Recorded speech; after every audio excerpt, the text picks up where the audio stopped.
Hello, everybody. Welcome to a new episode of Policy War. I am your host, as always, Russell. I get the progressive views on this debate/discussion podcast. I have two other wonderful intellectual hosts with me that can say their own names. I'm Matthew. I consider myself middle of the road with a libertarian slant. Muted. Muted. You muted yourself, John. God, you're muted. Hello, everyone. Welcome to a new episode of Policy War. As always, I'm your host, Russell. I get the progressive views on this debate/discussion podcast on U.S. political issues, and I have two other wonderful, intellectual, beautiful hosts with me today. I don't know about some of those adjectives, but they can say their own names. Well, I'm a bit flattered there, Russ. I don't know if you'd really use beautiful for me, but I'll take it as a compliment. I'm Matthew. I am, I consider myself middle of the road with a libertarian slant. And I am John. I give the conservative angle on this podcast. All right. And for this show, we'll be talking about the minimum wage, an issue that has been around in America for decades and almost a century now. As I just learned, it was established in 1938, the first minimum wage in the United States, and it is still a very controversial issue. And how much the minimum wage should be, if there should be a minimum wage at all, and what is the reason of the minimum wage. So the reason we're bringing this up is because in the Senate, there is a big debate right now. They are trying to push through a $15 minimum wage, which is basically a reenactment of their wage to wage. That's a weird name. Raise the Wage Act that failed previously. And they're trying to put it on top of their stimulus package, basically. And a big issue when it comes to Senate is the filibuster. And we'll discuss filibuster more, but basically the filibuster requires the Senate to have 60 votes to make a bill pass, or else one individual can take up all of the speaking time to make sure that a vote cannot actually be held on the bill. So with that, the Democrats have decided to push the bill through this process called budget reconciliation, which is led by the Budget Committee, which the Budget Committee is led by one of the most progressive people on the Senate, Bernie Sanders. And they are vowing to push it through there. And with the budget reconciliation process, you just need 51 votes. But the caveat is you need to prove that the legislation has an effect on the government budget, which is controversial in some aspects because minimum wage obviously is an economic policy. It will have effects on taxes, and also the federal government's own wages. But there is that process you have to prove. So we'll talk about that today. I want to hear John's thoughts first on the impacts he thinks a $15 minimum wage would have if it was slowly implemented in by 2025, and if he thinks this policy should be passed. Well, going first to the first question, what impacts do I think it would have? I certainly agree with many of its proponents that I think there are a great many people that would suddenly get paid more as a result of this bill. If you are raising the minimum wage from $7.25, which a lot of people in a lot of states make right now, to $15, which is higher than the majority of states' minimum wage, of course, there is a great number of people that are going to be paid more. That will, of course, come on the backs of many people that are going to lose their jobs simply because businesses are going to close or labor costs are going to go so high that businesses have to lay off workers. And the long-term impact, I believe, is it's going to provide a great incentive for companies to discover new ways to automate their processes and shed as many workers as possible. When you make workers very expensive, companies will find ways to try and have less and less workers because companies are fundamentally profit driven. So I think raising the federal minimum wage, it is likely to have some beneficial effects in some areas. I'm not enough of an economist to tell you that, I'll admit it. That's not really my direct field. However, I do believe that over-centralized economic policy is in general a bad idea, and we ought to treat the states as the sovereign entities that they are and allow them to form their own economic policy, including the minimum wage.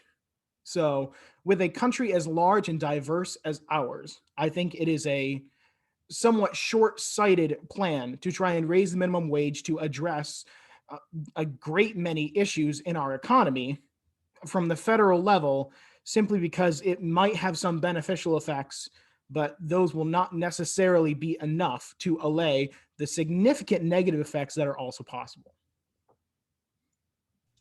And Matthew, what do you think about minimum wage? You think the government should intervene more or intervene less in the economy, especially during COVID right now? Well, I'm going to take a bit of a middle ground here and say that the problem, in at least my opinion, is what the timeline is. Now, John brought up, John is probably going to bring up later about hazard pay and stuff like that, which I'll say is ridiculous to expect instantaneously. But over time, if we set, well, I guess it's kind of hard to define what would be a reasonable minimum wage. I believe that there should be an increase over time, and you shouldn't just let it rely upon states, because states will either adopt one that's better or equal to over time. And if we want people to have an increase in their standard of living, or lift people out of poverty, you need to at least set a baseline for what people need to go for. So with that in mind, $15 might be a bit too much, but maybe $11 or $12 over 5 years, so you can give time for people to adjust to that. And to address the automation concern earlier, maybe it should be a good thing that they automate some of these processes. Now, of course, it'd be over time, but automation doesn't mean you're going to get rid of all of your workers. It just means you're going to be more efficient with what workers you have and what tasks they're performing. So you won't have as many monotonous tasks. So hit or miss, I say that they need to increase it, but just needs to be gradual. Okay, so obviously I am a supporter of an increase in minimum wage. Big surprise to everybody that's been listening to podcasts. I know, don't be shocked, don't have a heart attack. But I have many reasons for why I support this policy. I mean, first of all, I was prepared for the most obvious counterargument to this proposal, which is that there'll be a loss of jobs. But in all honesty, the loss of jobs is negligible compared to the higher quality of living among people that receive the minimum wage. The Congressional Budget Office in a 2019 report reported that if the federal minimum wage is raised to $15 an hour by 2025, it would boost earnings for at least 17 million people, but lead to a 1.3 million job loss. So we need to remember how many jobs there are in the United States. It's pretty much about over 130 million to over 140 million at a time. Now, if there's just about 1 million to 2 million jobs lost, that's pretty much less than a 2% job loss over 5 years. And I mean, I always hear conservatives, they act like the economy will crash or unemployment will spike to 20%. And that's just not the case. That's not been the case in any country that's imposed a high minimum wage. Jobs actually do basically fine. Many business owners in a Pew Research survey said that 57% of them said that the minimum wage would not affect them at all. About 14% of them said they would have to cut hours. 14% of small businesses in a national survey. So I think conservatives really overstepped the impact it would have on job loss. I don't think it would have that much of an impact as they think. And I think small businesses are still very profitable and would be able to afford a rise in wages.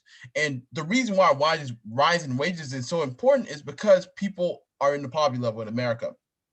It's always been sustained, and because of massive wage stagnation that has lasted for the past 40 years in this country. I mean, again, the Pew Research Center said the purchasing power of the wage of the average American has not changed since 40 years ago.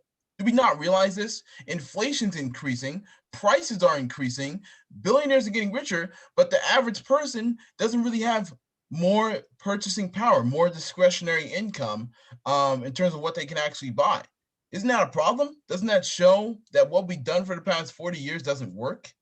I'd love to hear your thoughts on this, because the automation of jobs, that's going to happen anyway.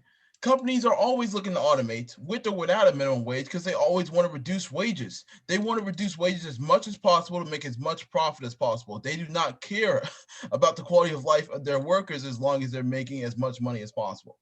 And I mean, the automation point is kind of mute to me. So I want to hear with this information, why do you think it should be a federal issue when it's so obvious that would support a lot of the U.S. in which it needs support right now?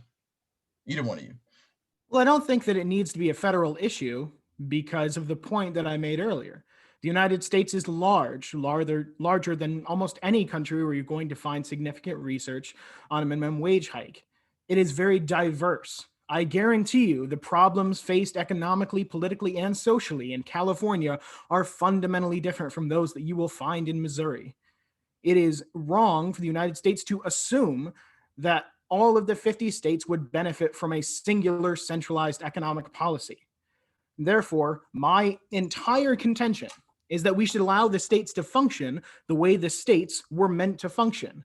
They discover the minimum wage that would be best for their economy, rather than the federal government enforcing one upon them that might not work for them.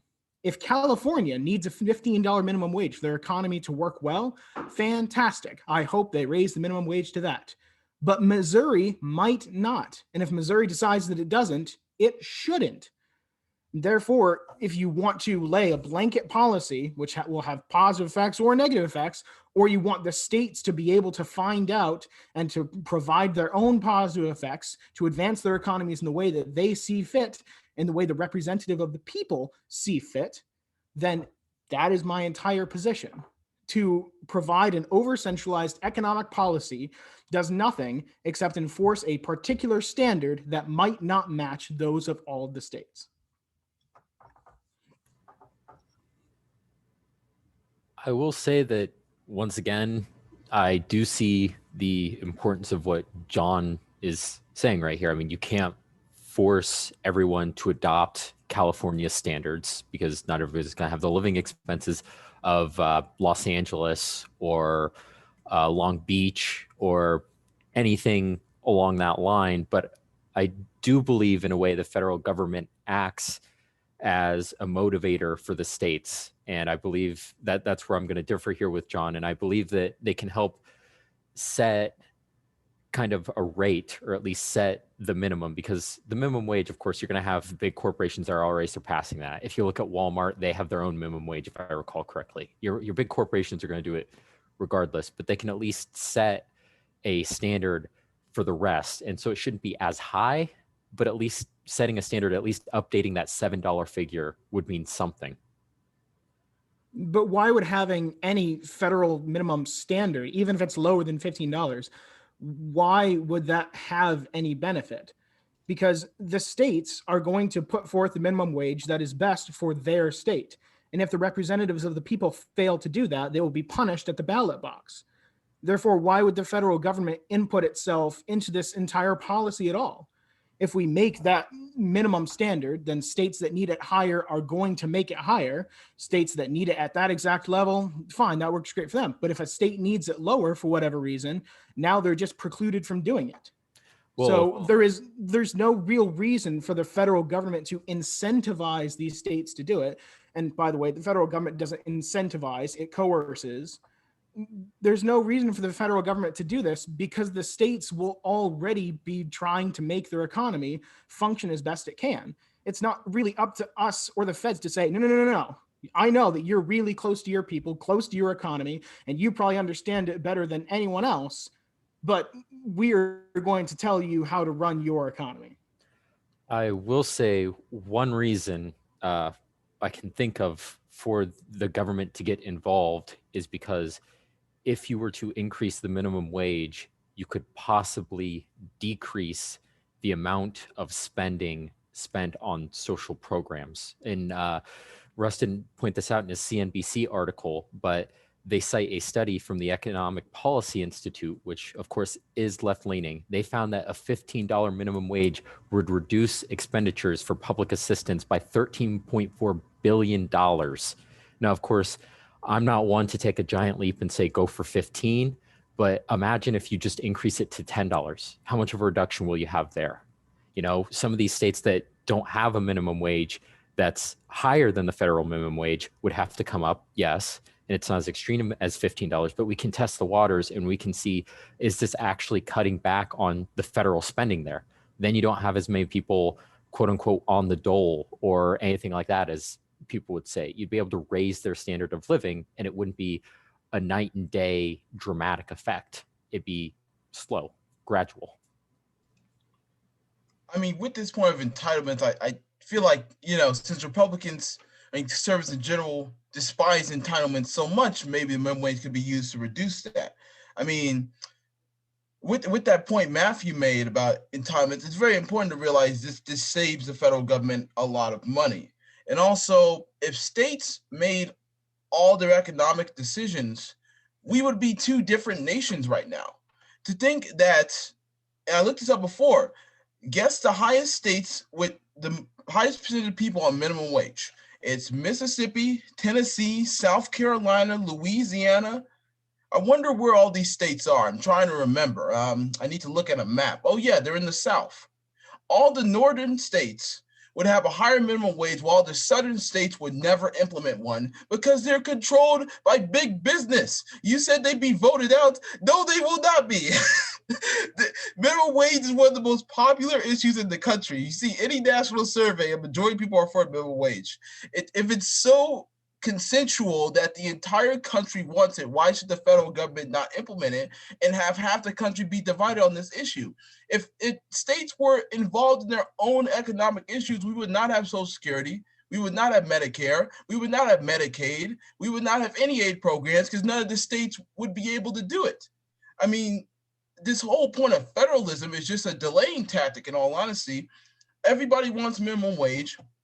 We need it now more than ever, and it hasn't been changed since 2009. I mean, we can look at cost of living all day, but the United States, it has a very high cost of living across the entire country. And if anybody says making $7.25, working 40 hours a week is enough to live anywhere, they're just straight up lying to you.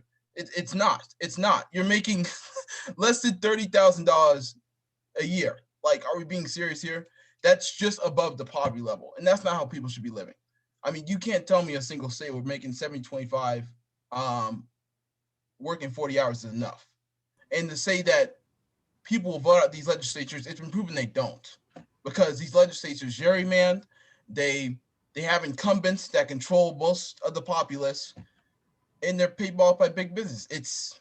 I wish democracy worked. I wish it did, but it doesn't in this case. It sounds like your complaint is less with economic policy and more with the fundamental system of democracy, in which case I have several authoritarian nations I'm happy to point you to.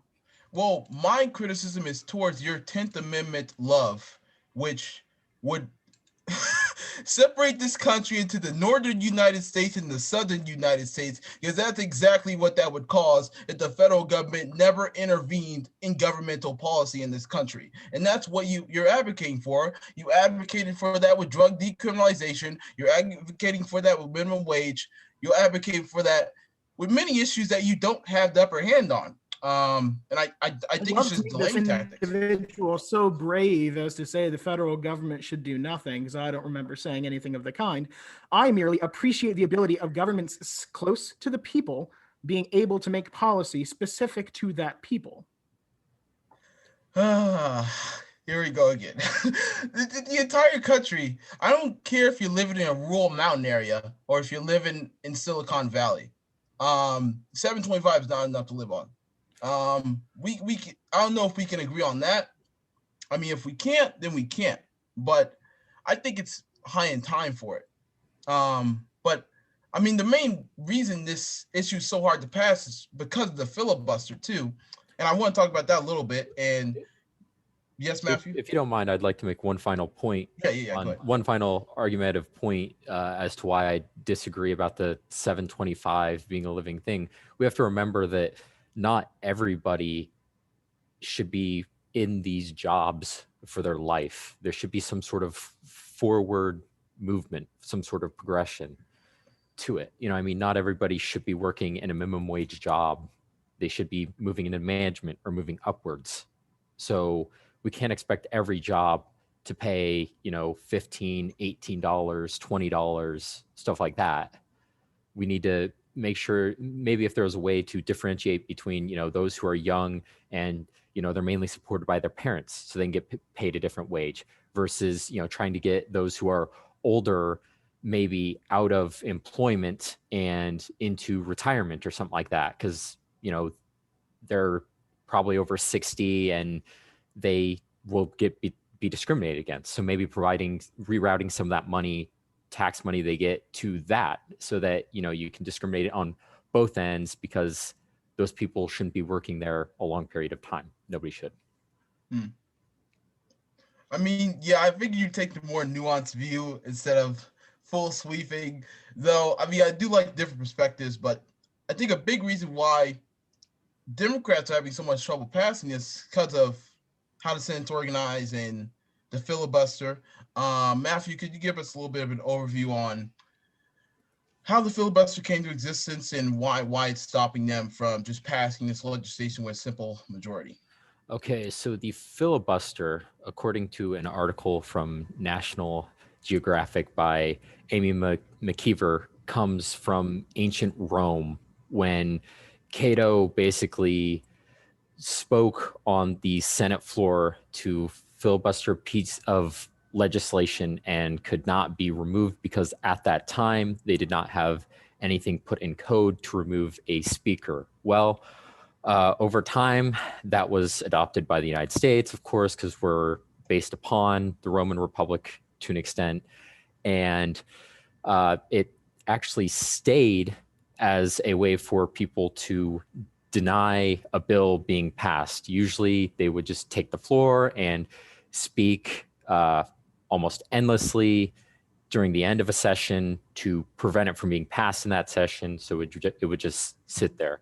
Well, it used to be that you could not boot people out whatsoever. You would just have to wait for them to stop speaking until around World War One, when there was a filibuster on the Treaty of Versailles. At that point, the president at the time, Woodrow Wilson, was mad, and so they came up with cloture. Now, essentially, what cloture is they say, hey, if you have a 2/3 majority, you can vote the guy who's wasting our time out from his speaking spot, and we can get this business done. And over time, they've been able to reduce that to a 3/5 vote. And now it's a big problem. Filibustering is a big problem today because it's a way for the minority to stifle the majority. Now, it's mainly been seen from the minority perspective as a way to prevent the majority from just fast passing legislation. As we can see today, we've got Democrats in the executive and the legislative branch with the majority, so they could just pass bills through party lines if they want to, but at least the filibuster allows them to stop it. Now, where the big problem comes in is there's a such thing as a silent filibuster. So nowadays, some pieces of legislation are not even heard on the Senate floor if there is a coalition that is large enough to prevent cloture, which has a chilling effect on legislation, because they know that if they're to bring it to the floor, they just waste everybody's time by having them speak about it. So that is one reason why it's become such a thorny issue. So I was wondering, what are your guys' stances on this? We'll start with John here. What do you believe about the filibuster? Tweaks, as is, going forward? When the United States, as the actual United States, in the aftermath of the Constitution was formed, the House and the Senate were not meant to function in the same way. Now, granted, to some extent, the House was characterized as the House of Rabble, which it was supposed to create a lot of hot legislation, be very in tune with the passions of the people. And that is very important in a representative democracy. You need a body that is fundamentally representative of the people. The Senate was not meant to function in that same way. And that's why the Senate is not elected in the same manner as the House. The Senate is instead meant to be a very deliberative body in which the minority is meant to have a lot of rights.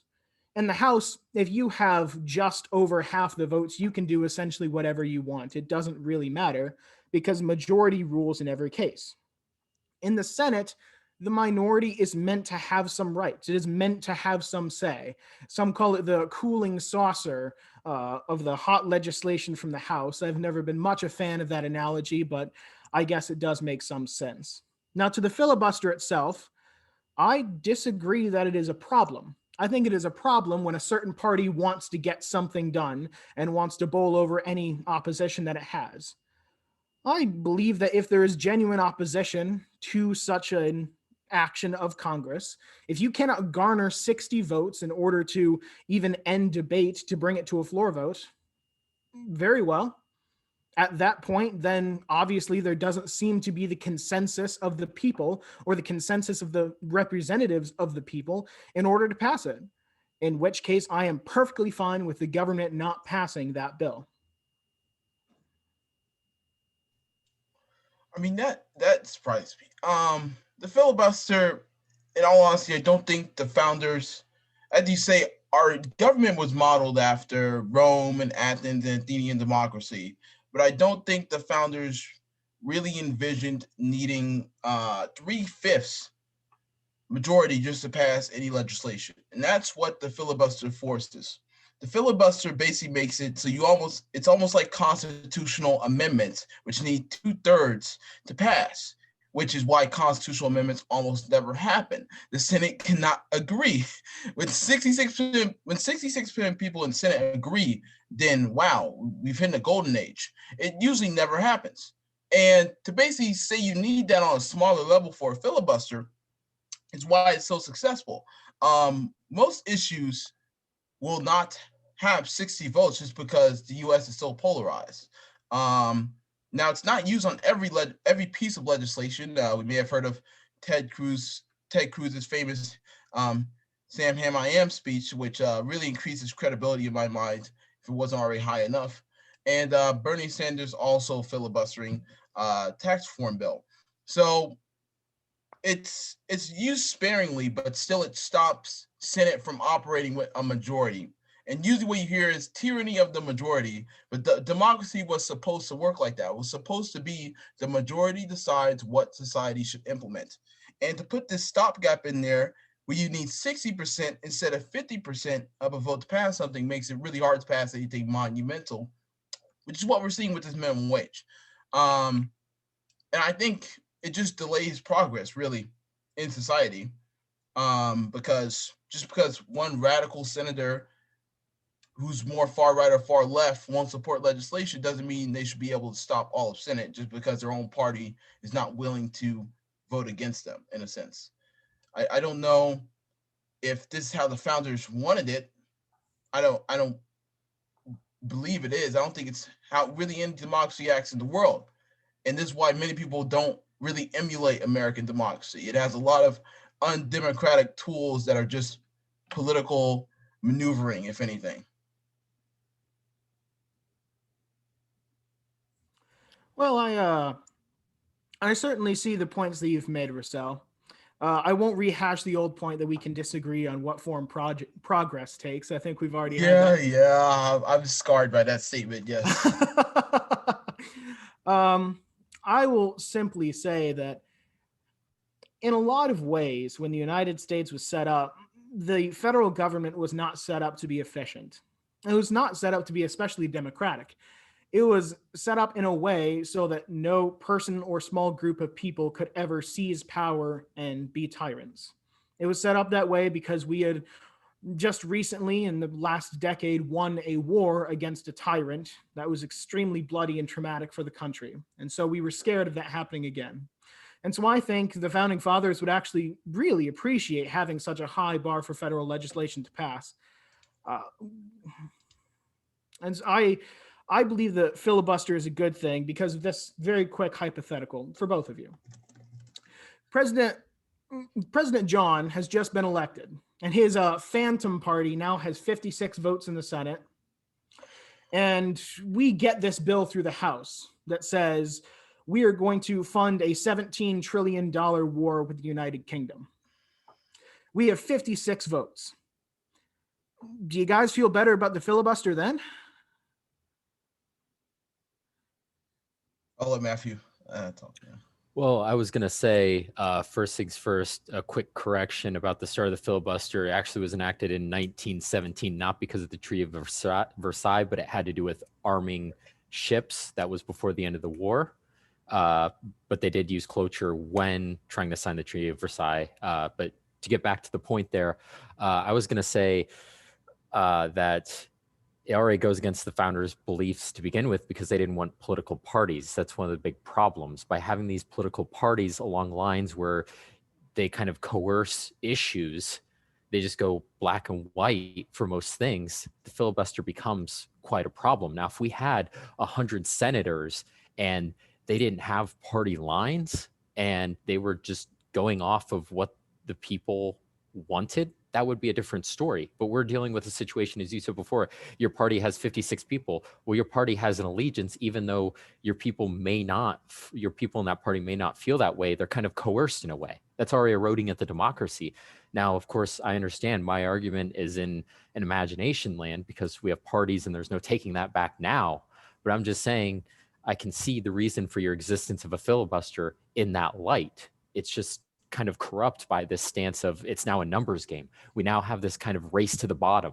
It's what loophole can we find? We're trying to run this through, I forget the terminology, but some sort of budget loophole. And then you look at Supreme Court nominations. You had the Democrats beforehand do a bunch of, do a nuclear option for lower options, for lower tier judges. But then when it comes to Supreme Court, you have the Republicans pull a nuclear option on them and just do a simple majority. That's the problem. Whenever we have it existing, we have everybody looking for loopholes because we don't want to end it and we don't want to consult it, but then we want to defend it at the same time because we want to utilize it whenever it benefits us.